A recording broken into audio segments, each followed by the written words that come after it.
Sports quota వాళ్ళకి reserve చేయడం అయితే జరుగుతుందండి. ఇక్కడ క్లియర్ కట్గా ఇది మా ప్రాథమిక హక్కులు ఉల్లంఘన అయితే జరుగుతుంది.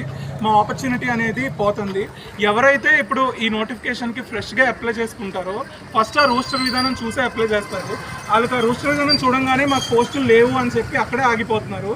ఇప్పుడు ఏంటంటే చాలా సుప్రీంకోర్టు కేసెస్లో కూడా రాజేష్ కుమార్ దరియా కానీ లేకపోతే Ajay Kumar Yadav versus state of జార్ఖండ్లో కానీ రూస్టర్ మధ్యలో చేంజ్ చేయకూడదు అని అయితే చెప్పారు క్లియర్ కట్గా.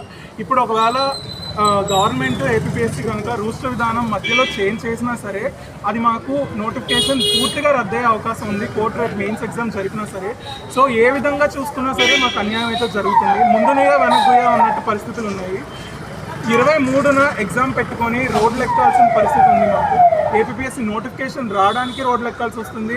నోటిఫికేషన్ సరిగ్గా కండక్ట్ చేయమని కూడా మేము రోడ్లకు ఎక్కాల్సి వస్తుంది. ఇది చాలా ఆస్పిరెంట్స్ పట్ల నిజంగా మేమైతే ఒక దురదృష్టకరమైన పరిణామం అని మేము చెప్పుకుంటున్నాము.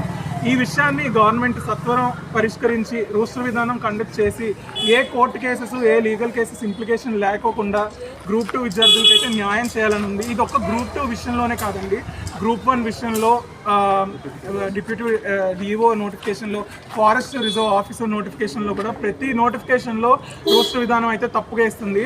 నిజంగా ఒక రాజ్యాంగబద్ధ సంస్థ ఏపీఎస్సీ అనేది ఒక కాన్స్టిట్యూషనల్ బాడీ అయ్యండి ఇలాంటి నిర్లక్ష్యం వ్యవహార ధోరణి అనేది నిజంగా అసలు చాలా భరించలేంది. ఆస్పిరెంట్స్ చాలా నష్టపోతున్నారు. ఏళ్ల తరబడి ఒక్కొక్కళ్ళు 5 ఏళ్ళు వేసి 10 ఏళ్ళు వేసి ఈ నోటిఫికేషన్స్లో కూర్చున్నామండి. అలాంటిది అయినా సరే రిక్రూట్మెంట్ ప్రాసెస్లో మాకు న్యాయం అనేది జరగట్లేదు. మళ్ళీ ఇప్పుడు 5 ఏళ్ల తర్వాత వచ్చింది నోటిఫికేషను, మళ్ళీ 2 ఏళ్ల తర్వాత మెయిన్స్ రాస్తున్నాము.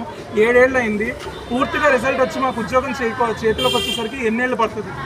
ఇంత అన్యాయం అయితే మేము భరించలేకపోతున్నాం. ఆస్పిరెంట్స్ అయితే దయచేసి మా గ్రూప్ 2 ఆస్పిరెంట్స్కి న్యాయం చేయాల్సి మేము గవర్నమెంట్కి విజ్ఞప్తి చేసుకుంటున్నాం.